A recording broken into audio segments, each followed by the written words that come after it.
Hello, everyone, and welcome back to our podcast. I'm Mark, your host.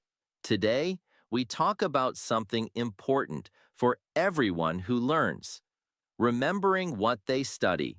Today, we have a special guest, Larry, who has studied this problem. He will share some secrets from Japan that can help us remember more and study smarter. We'll discuss exactly how you can use each method for your English studies. Welcome, Larry. Hi, Mark. Thank you for inviting me. It's good to be here. It's great to have you. Forgetting is a big problem. We spend time studying, but the information doesn't stay in our heads. That's right, Mark. Many people work hard, but they forget quickly. Research shows you can forget nearly 70% of what you study in just one day. Wow, nearly 70%. That's so high. Yes, traditional ways of studying, like just reading notes again or highlighting words, feel helpful. But your brain sees this, like background noise. Imagine scrolling on your phone. You ignore many ads. This happens because of something called the forgetting curve. It's a scientific idea. It shows that we forget information very fast. Within 24 hours, much is gone. After 3 days, very little stays. The forgetting curve. Okay, how can we stop it? We can learn from Japanese methods. I have researched these methods, and I found 5 simple methods based on science. Let's look at the first one. Yes, please. What is the first secret? The first secret is active recall, as the samurai way in Japanese. Samurai way? Sounds strong. What is it? Most students focus on input. That means putting information in your brain. Reading and listening are inputs. But memory becomes stronger with outputs. Output? You mean make output? How do we make our memory stronger? It's simple. It's like building a muscle. After you read something, close the book. Don't look at it. Then take a piece of paper or use your computer. Try to write down everything you remember. Write everything?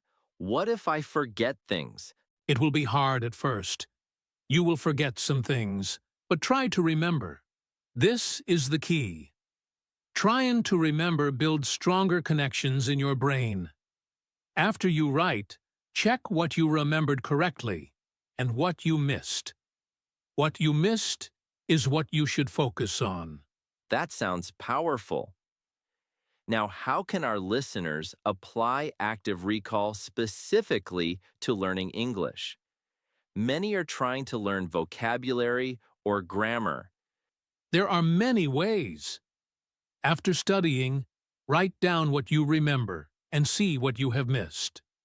Write down the meanings of vocabulary in your own words and make example sentences with that word. After learning a grammar rule, explain the rule to yourself and write sentences using that rule, then check them. When it comes to reading, summarize the main ideas of a text you read in writing. The effort is key. This is a really useful method for English learning. Okay, what is the next method? The second secret is the Kumon method. It's about learning in small steps. Instead of looking at a lot of information, you break your study into small, easy parts. You study a little bit every day, like eating a big pizza, one slice at a time.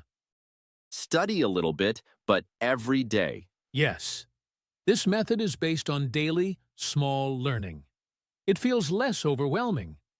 James Clear, who wrote Atomic Habits, wrote about this idea. Small, regular improvements, even 1% better each day, can lead to amazing results. Okay, this sounds very relevant for language learning, which is a long journey. How can listeners use this small steps method for learning English? This fits perfectly with English learning. For vocabulary, aim for 5 to 7 new words daily instead of 50. Actively use them in sentences and review them. Read just a few pages, listen to a short audio segment, or write one paragraph. The key is consistency. Even 15 to 20 minutes of focused, small-step practice each day is much better than one long session. That sounds less stressful. Small steps every day. What is the third secret? The third secret is spaced repetition. This is like gardening for your brain. Imagine you have a plant. You water it regularly, but not all the time. You water it, wait, and water it again just before it gets dry. Spaced repetition is similar to memories. You review information just before you forget it. Review information, but not always at the same time? Yes. For example, study today. Review in 1 day. Then review again in 3 days. Then in 1 week. Then in 1 month. So, the time between reviews gets longer. Correct. Each time you review, your memory gets stronger and stays longer. Japanese students don't wait until the last night to review. The key is to review right before you forget. Ah, so technology can help automate this. You mentioned apps, which sound great for English vocabulary. Definitely. Put new English words, idioms, or useful phrases into some apps. When you review, be honest about how well you remembered. Did you know it instantly? Was it difficult? The app uses your answers to decide when to show you that card again. You can also do this manually. Review today's notes tomorrow, then again in 3 days, and again in a week, using phone reminders for consistency. It makes the brain work just when the memory is weak. Good idea. What is the fourth secret?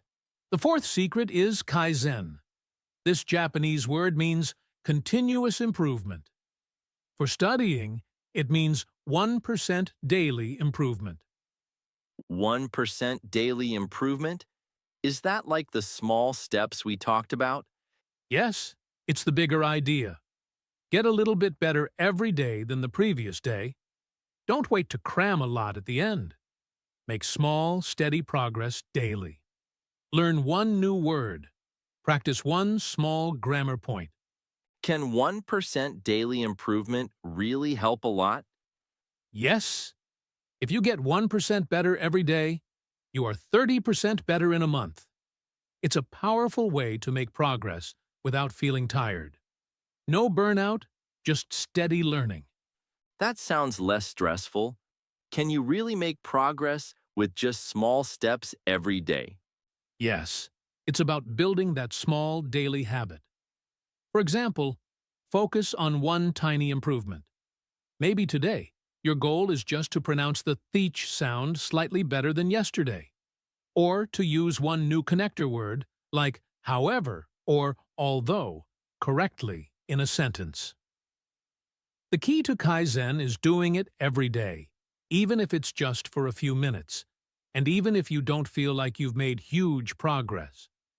Just doing the small task makes it a habit and leads to that 1% improvement. I love that. 1% better every day in English. It takes the pressure off. Okay, what is the fifth and last secret? The fifth secret is shu. This is about focus. Focus? Like concentrating? Yes, deep focus. A state where you are fully concentrating on your task. Learning well needs focus. In Japan, rituals are important in many activities. Students can use rituals to help their brains focus on learning. Like, now is the time to learn. How do they prepare themselves for studying? Simple. First, have a special place, just for studying. Second, remove distractions. Turn off your phone. Close unnecessary things. Your brain connects these actions with learning and focus. This helps you concentrate better and remember more easily. That's fascinating, like a signal for your brain. How can our listeners use shoe and rituals for their English learning? To make your English study more effective, designate a specific time and place as your English zone, where you only study English. Use English tools, like a specific notebook or app. Minimize distractions. Turn off notifications. Let family or roommates know you need quiet time. Before you start, tell yourself, for the next X minutes, I am focusing only on English. Using small actions to help my brain focus. A space, no phone, a ritual. That sounds very helpful.